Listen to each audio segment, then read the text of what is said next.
손잘TV 연륜이 전하는 양육의 지혜 9번째 시간은 김현순 편입니다.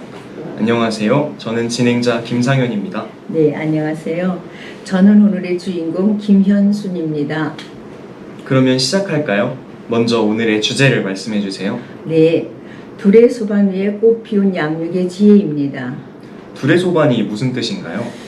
요즘은 좀 생소하죠. 둥그렇게 앉아 식사도 하고 때로는 공부도 하는 좌식 식탁이에요. 네. 부모님과 오남매가 둘러앉아 밥을 먹던 곳이죠. 자연스럽게 일상의 대화가 오갔고 중구난방이 되면 순서를 정해 말을 했어요. 민주적인 훈련을 받은 공간이고 훈훈한 가족애가 자란 곳이지요.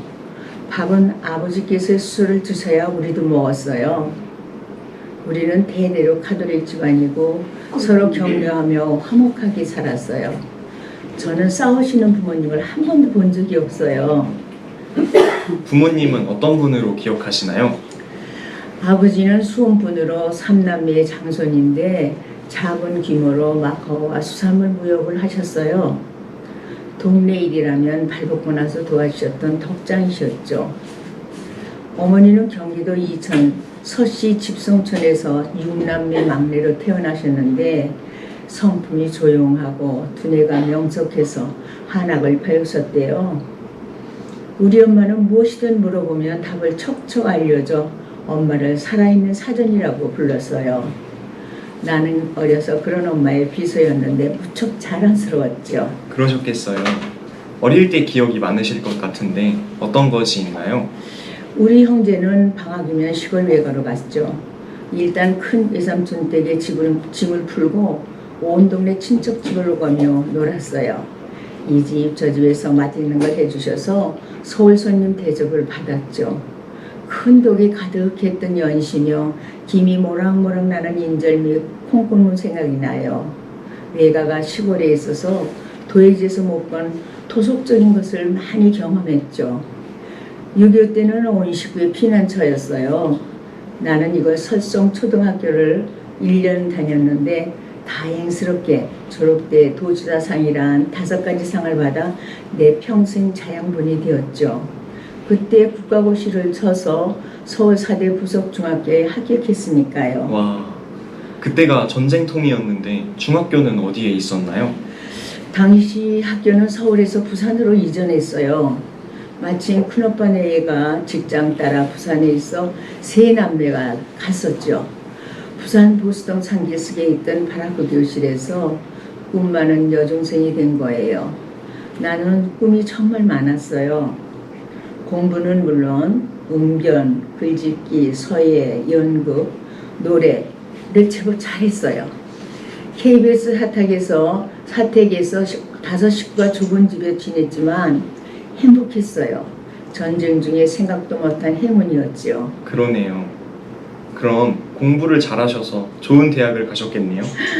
중학교에 이어 서울 사대부고에 갔어요.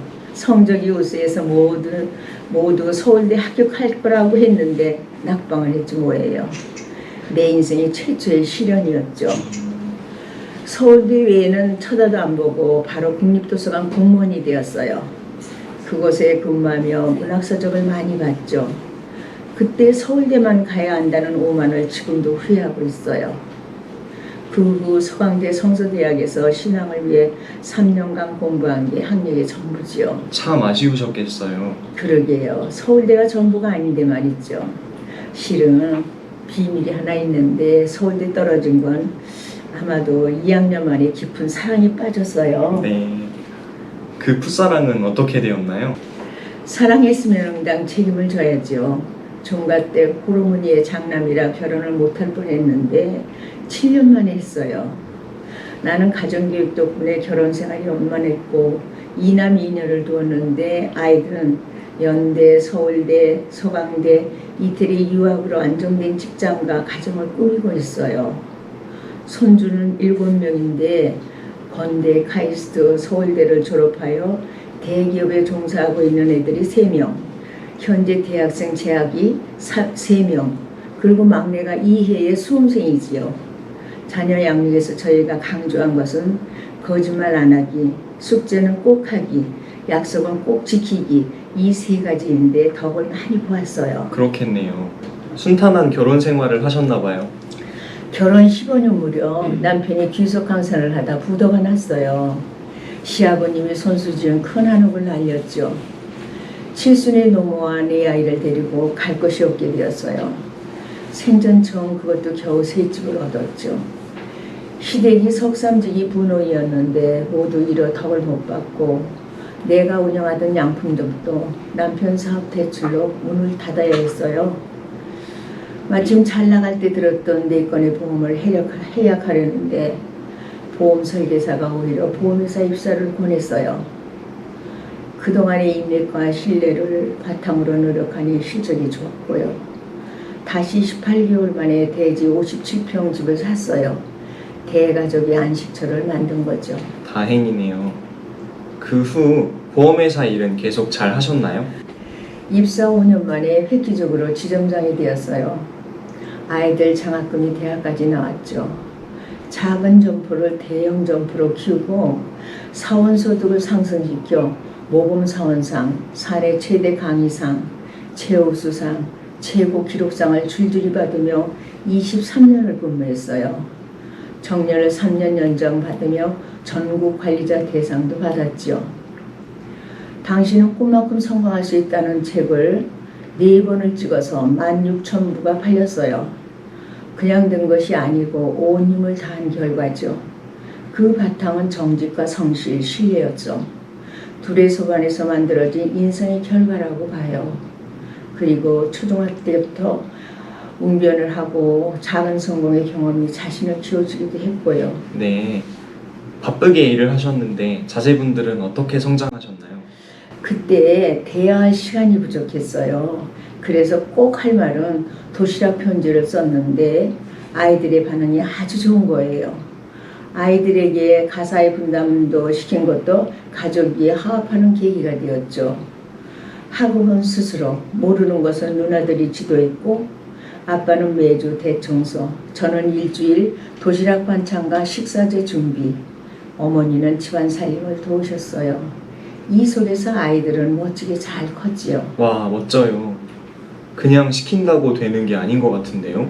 그렇죠. 위기에 처했을 때 가족들이 어떻게 한마음이 되느냐인데 무엇보다도 한 상에 앉아 밥을 먹으며 고충을 들어주고 위로하고 응원하는 시간을 잘 가졌다고 봐요. 그런 점에서 부모님께 물려받은 둘의 소반의 정신이 저희 가정에 흐르고 있었어요. 거기에 남편과 시어머니는 제가 하는 일을 적극적으로 도와주셨죠. 우리는 통상 밥심으로 산다고 합니다. 밥을 함께 먹을 때 나오는 에너지가 밥심이죠. 이것이 인성을 키운다고 봅니다. 그렇군요. 평생 일하시고 이제 노년이 되셨는데 공허하지는 않으신가요? 성격 탓인지 공허할 틈이 없어요. 호기심이 많아서 지금도 할 일이 많고 가슴은 아직도 뜨겁답니다. 요즘은 줌으로 공부를 매주 4시간씩 해요. 제가 제일 좋아하는 일은 2008년에 수필 등단, 2018년 시로 등단을 해서 수필과 시를 쓰는 일이죠. 수필집 2권을 냈어요. 대단하세요. 그동안 쌓으신 양육의 지혜를 정리해 주세요. 양육은 최소한 3대까지 유전적 영향이 있다고 봐요. 콩 심은 데 콩나고 팥 심은 데 팥난다. 양육의 출발은 인성이죠. 가족의 인성을 키운 건 둘의 소반의 밥이에요.